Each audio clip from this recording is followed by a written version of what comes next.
Positioning is the first thing the nervous system reads after someone crosses the threshold. It is the architecture of orientation, the way a room tells the body where to land, where to look, and how to settle before anyone speaks. Most systems think positioning is furniture. It isn't. Positioning is choreography. It's the invisible instruction the environment gives that determines whether the system stabilizes or destabilizes in the first 10 seconds. Episode 11 is where we expose how the room organizes the person or forces the person to organize the room. Every environment tells the body where to go. Most environments do it accidentally. Positioning is the architecture of orientation, the way a room directs attention, movement, and regulation before anyone speaks. Positioning determines where the body lands, where the eyes go, where the nervous system anchors, where energy concentrates, where instability accumulates. When positioning is unstable, people compensate.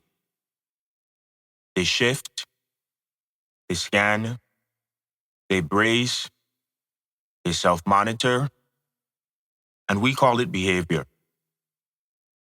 But behavior is not the starting point. Orientation is.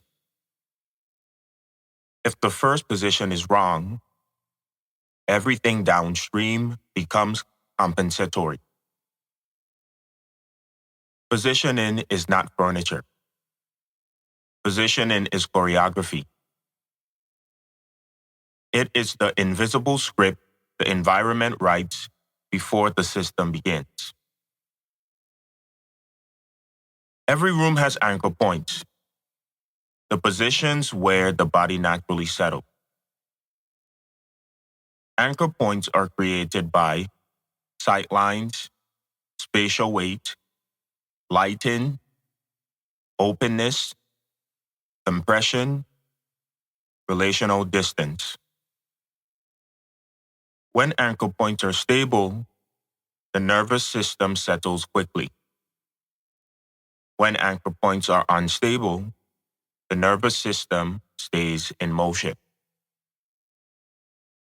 Most systems never identify their anchor points. They place people where it is convenient, not where it stabilizes. This is why people fidget. This is why attention drifts. This is why regulation fluctuates.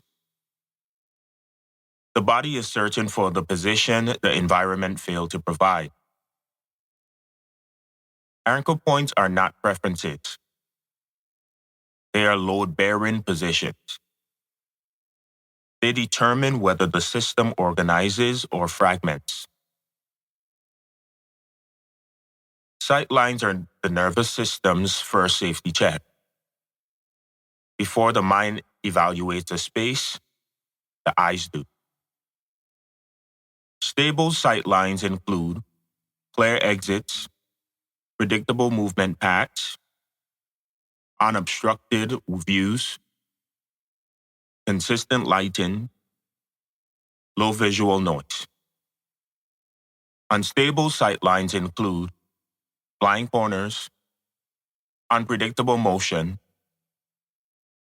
visual clutter, glare, inconsistent lighting. When sight lines are unstable, the nervous system stays in vigilance. Not because the person is anxious, but because the environment is unclear. When sight lines are stable, the nervous system releases load. It stops scanning, it stops bracing, it stops compensating. Sightlines determine whether the environment carries the first portion of the load or transfer it back to the person. Every room has weight. Some areas pull energy in. Some areas push energy out. Some areas hold tension.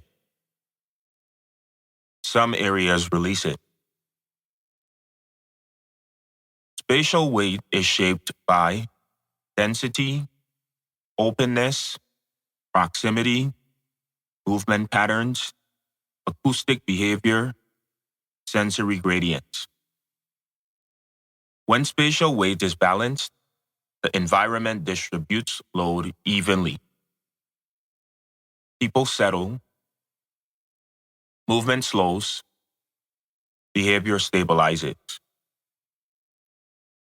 When spatial weight is uneven, the environment creates hotspots, areas where instability concentrates and staff spend most of their time compensating. This is why some corners escalate. This is why some chairs never work. This is why some rooms feel off, even when nothing is happening. Spatial weight is not an aesthetic. It is structural. It determines whether the environment absorbs load or amplifies it. Positioning is not just about the room. It's about the distance between people.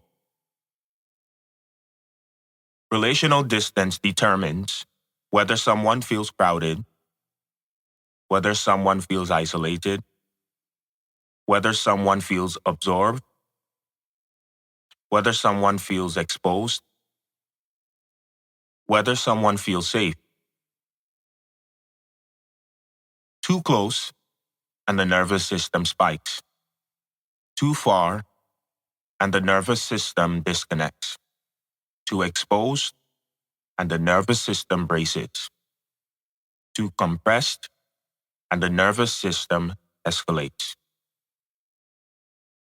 Most systems treat relational distance as a behavioral issue. Behavioral architecture treats it as a load issue. When relational distance is correct, the environment regulates the interaction. When it is wrong, the interaction becomes compensatory. Relational distance is the architecture of interpersonal stability. Once you understand positioning, you stop asking, why is this person acting this way? And you start asking, what position is the environment forcing them into that their nervous system cannot sustain? That shift is the beginning of architectural clarity. Because once you see positioning, you can redesign it.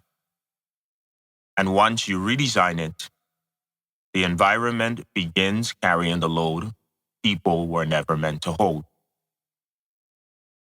Positioning makes stability structural, not effort-based, not staff-dependent, not fragile, structural. In episode 12, we move into circulation, the way movement patterns create or collapse predictability. Because positioning is where the body lands.